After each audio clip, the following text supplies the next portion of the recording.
Šta da vam još kažem? Ja se nadam jako dobre suradnji između Fotokluba Zagreb.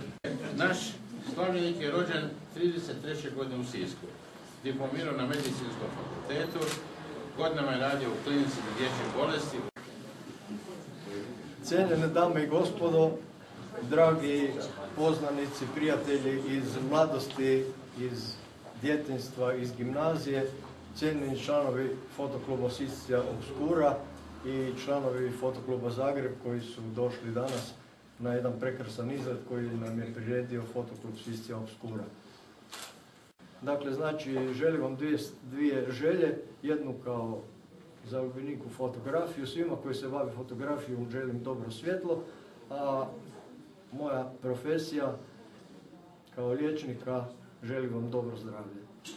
I budite zdravi. Evo, toliko i pogledajte, izložba je otvorena.